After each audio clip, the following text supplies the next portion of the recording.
എല്ലാവർക്കും നമസ്കാരം. ചെറുവാസലിലേക്ക് സ്വാഗതം. ഇന്ന് നമ്മൾ വന്നിരിക്കുന്നത് ക്രിസ്മസ് സ്റ്റാർ ഉണ്ടാക്കാനായിട്ട്. അപ്പോൾ നമ്മൾ കാർഡ്ബോർഡ് വെച്ചിട്ടാണ് ചെയ്തെടുക്കുന്നത്. അപ്പോൾ അതിനായിട്ട് കുറച്ച് അധികം കാർഡ്ബോർഡ് പീസ് എടുക്കുക. അത് നമുക്ക് കുറച്ച് ഡിസൈനൊക്കെ വരച്ചിട്ട് നമുക്കത് കട്ട് ചെയ്തെടുക്കാം. ആദ്യം തന്നെ നമ്മൾ ചെറിയൊരു കാർഡ്ബോർഡ് പീസ് എടുക്കുന്നുണ്ട്. അത് ട്രയാങ്കിൾ ഷേപ്പ് വരച്ചെടുത്തതിന് ശേഷം അതൊന്ന് കട്ട് ചെയ്തെടുക്കുന്നുണ്ട്.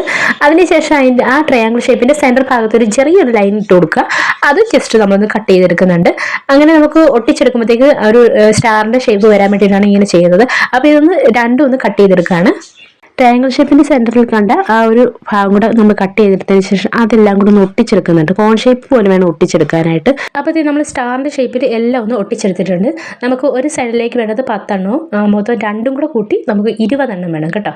അപ്പോൾ അങ്ങനെ നമ്മളെല്ലാം ഒന്ന് ഒട്ടിച്ചെടുത്തിട്ടുണ്ട്. ട്രയാങ്കിൾ ഷേപ്പിലായിരിക്കണം എല്ലാം ഒട്ടിച്ചെടുക്കേണ്ടത്. പിന്നെ നമ്മൾ ഇവിടെ ഒരു ത്രെഡും വെച്ച് കൊടുത്തിട്ടുണ്ട്. എല്ലാം കൂടെ ഒട്ടിക്കുന്നതിൻ്റെ ഇടയ്ക്കായിട്ട് നമ്മളൊന്ന് വെച്ച് കൊടുത്തിട്ടുണ്ട്. ഇനി നമുക്ക് കളറും കാര്യങ്ങളൊക്കെ ഒന്ന് ചെയ്ത് കൊടുക്കാം. നമ്മളിവിടെ 2 കളറാണ് സ്റ്റാറിന് കൊടുക്കുന്നത്. ഞാൻ കുറച്ച് വൈറ്റ് കളറും കൊടുക്കുന്നുണ്ട്, ഗോൾഡൻ കളറും കൊടുക്കുന്നുണ്ട്. ആദ്യം നമുക്ക് വൈറ്റ് കളർ കൊടുക്കാം. അത് നന്നായിട്ട് ഡ്രൈ ആയതിനു ശേഷം മാത്രം നമുക്ക് കുറച്ച് ഗോൾഡൻ കളർ ചെയ്ത് കൊടുത്താൽ മതി. അപ്പോൾ കുറച്ചുകൂടെ ബ്രൈറ്റായിട്ട് നിൽക്കാൻ വേണ്ടിയിട്ടാണ് നമുക്ക് ആദ്യം തന്നെ കുറച്ച് വൈറ്റ് കളർ കൊടുക്കുന്നത്. വൈറ്റ് കളർ കൊടുക്കുമ്പോൾ കുറച്ച് വെള്ളം കൂടെ കൂട്ടി വേണം നമുക്ക് അപ്ലൈ ചെയ്ത് കൊടുക്കാനായിട്ട്. വൈറ്റ് കളർ നമ്മൾ ഫുള്ളായിട്ടും കൊടുത്തെടുത്തതിന് ശേഷം നമ്മൾ കുറച്ച് ടിഷ്യൂ പേപ്പർ ഇതിന് മുകളിലായിട്ടും ഒട്ടിച്ച് കൊടുക്കുന്നുണ്ട്. ആ ഒരു കാർഡ്ബോർഡ് തമ്മിൽ ഒട്ടിച്ചതിൻ്റെ ഒരു ഗ്യാപ്പ് ഉണ്ടല്ലോ, അതറിയാതിരിക്കാൻ വേണ്ടിയിട്ടാണ് നമ്മൾ കുറച്ച് ടിഷ്യൂ പേപ്പർ ഒട്ടിച്ച് കൊടുക്കുന്നത്. ടിഷ്യൂ പേപ്പർ നമ്മൾ ഒട്ടിച്ച് കൊടുക്കുമ്പോഴത്തേക്ക് അതിൻ്റെ മുകളിലായിട്ട് കുറച്ച് വെള്ളം കൂടെ ചേർത്ത് ഇങ്ങനെ ഒട്ടിച്ച് കൊടുക്കണം. നമുക്ക് എളുപ്പത്തിൽ നമുക്ക് ടിഷ്യൂ പേപ്പർ ഒട്ടിച്ചെടുക്കാനായിട്ട് സാധിക്കും. ടിഷ്യൂ പേപ്പർ കംപ്ലീറ്റ് ആയിട്ട് നമ്മൾ ഒട്ടിച്ചെടുത്തതിന് ശേഷം നന്നായിട്ട് ഡ്രൈ ആക്കി എടുക്കുക. അതിനുശേഷം നമ്മൾ കുറച്ച് വൈറ്റ് കളർ പെയിൻറ് കൂടെ ഒന്ന് അപ്ലൈ ചെയ്ത് കൊടുക്കുന്നുണ്ട്. നല്ലതായിട്ട് ഒരു ഫിനിഷിങ് കിട്ടാൻ വേണ്ടിയിട്ടാണ്. നന്നായിട്ട് അപ്ലൈ ചെയ്ത് കൊടുത്തതിന് ശേഷം നമുക്കത് ഡ്രൈ ആയതിന് ശേഷം നമ്മൾ കുറച്ച് ഗോൾഡൻ കളറോടെ നമ്മളൊന്ന് അപ്ലൈ ചെയ്ത് കൊടുക്കുന്നുണ്ട്.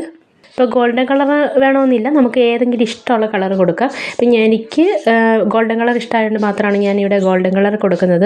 നമുക്ക് കുറച്ച് വേണമെങ്കിൽ റെഡ് കളറൊക്കെ കൊടുക്കുകയാണെങ്കിൽ 2-3 കോട്ടിങ് കൊടുക്കണം. നല്ല ബ്രൈറ്റായിട്ട് നിൽക്കുന്നതിന് നല്ലൊരു സ്റ്റാർ നമുക്ക് കിട്ടും. അപ്പോൾ ഞാനിവിടെ 2 കോട്ടിങ് ഗോൾഡൻ കളർ കൊടുത്തെടുക്കുന്നുണ്ട്. അതിനുശേഷം നന്നായിട്ട് ഡ്രൈ ആക്കി എടുക്കുക. അതിനുശേഷം നമുക്കതിൻ്റെ മുകളിലായിട്ട് കുറച്ച് സെമി ബീഡ്സ് ഞാൻ വൈറ്റ് കളറൊന്ന് ഒട്ടിച്ച് കൊടുക്കുന്നുണ്ട്. ഇപ്പോൾ സെമി ബീഡ്സിന് പകരമായിട്ട് നമുക്ക് വേണമെങ്കിൽ സ്വീക്കൻസോ അല്ലെങ്കിൽ സ്റ്റോൺസൊക്കെ ഉണ്ടെങ്കിൽ അതൊക്കെ നമുക്ക് ഒട്ടിച്ച് കൊടുക്കാം. ഞാനിപ്പോൾ അവിടെ ഇവിടെ ആയിട്ടൊക്കെ കുറച്ച് ഗ്ലൂ അപ്ലൈ ചെയ്ത് കൊടുത്തതിന് ശേഷം സെമി ബീഡ്സ് ഒന്ന് ഒട്ടിച്ച് കൊടുക്കുന്നുണ്ട്. അപ്പോഴത്തെ സെമി ബീഡ്സും കൂടെ ഒട്ടിച്ച് കഴിയുമ്പോൾ നമ്മുടെ സ്റ്റാർ ഇവിടെ റെഡി ആയിട്ടുണ്ട്. വളരെ സിമ്പിളായിട്ട് എല്ലാവർക്കും കാർഡ്ബോർഡ് വെച്ചിട്ട് ചെയ്തെടുക്കാൻ പറ്റും. അപ്പോൾ ഒന്ന് ട്രൈ ചെയ്ത് നോക്കാം. വീണ്ടും നമുക്ക് അടുത്തൊരു വീഡിയോ കാണാം. Take care, by.